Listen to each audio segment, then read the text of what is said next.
بسم الله الفتح العليم والصلاة والسلام على رسوله الكريم. أعزائي أحبائي مرحبا بكم. كما راكم تشوفوا البنات اليوم راح ندير لكم مقرود. المقله يجي بزاف هايل. تبعوني هنا نوريكم الطريقة.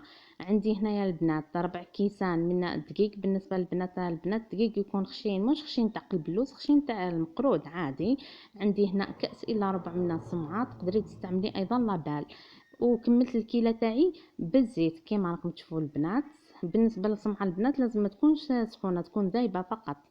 هنا حطيت الدقيق تاعي كما راكم تشوفوا. راح نضيف له ايضا مغرف كبيره من السكر، ونضيف له ايضا نص مغرف من الفاني كما راكم تشوفوا، ونخلط المكونات. فوالا هنا بعد ما خلطت مع البنات راح نضيف الملح. بالنسبه للملح البنات استعملوا حوالي مغرف صغيره من الملح. خلطت المكونات مع بعض. نضيف الصمعه تاعي اللي هي كأس الا ربع، وكملت بالزيت كما قلت لكم البنات. تقدروا تستعملوا ايضا لابال كأس الا ربع وتكملوا الكيله تاعكم بالزيت. فوالا هنا نخلط المكونات مع بعض جيدا كما راكم تشوفوا، ومن بعد ما نخلطهم مليح البنات نبدا نمحر عادي كما رانا نديروه في المقرود كما راكم تشوفوا بهذه الطريقه.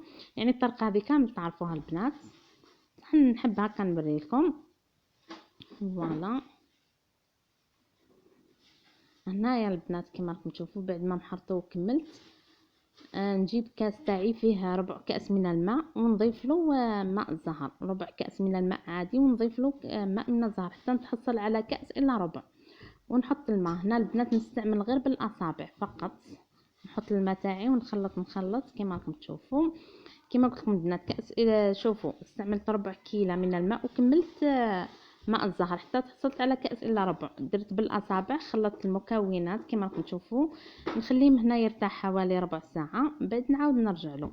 كي نعاود نرجع له البنات تلقاوه يابس عادي، ما تخافوش، حلوه بالاصابع فقط كما راكم تشوفوا. انا هنا لقيته يابس، نحلو بالاصابع فقط كما كان.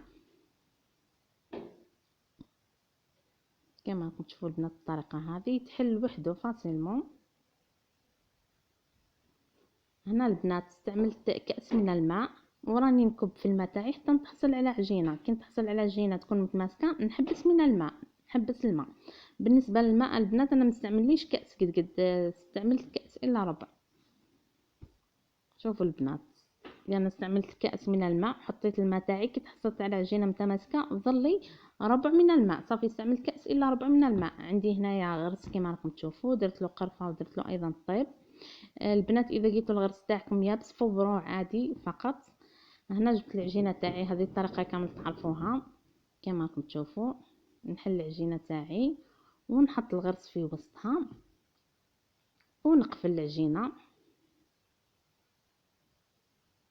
هنا نحاول نعدلها كما راكم تشوفوا بهذه الطريقه. تحاولوا البنات تكون متساويه، ما تكونش جهه خشينه على جهه ولا. هنا راني نعدل فيها، ومن بعد ما عدلتها وكملتها البنات كسنت كما تشوفوا. هنا البنات بعد ما كسمتو نعدل الحبه تاعي بيدي.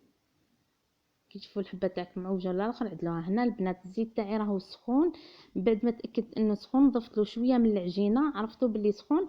حطيت المقرود تاعي. فوالا هنا المقرود تاعي وطابلي. بعد ما طابلي هنا البنات يكون المقرود تاعي سخون والعسل بارد. اذا هذه هي وصفتنا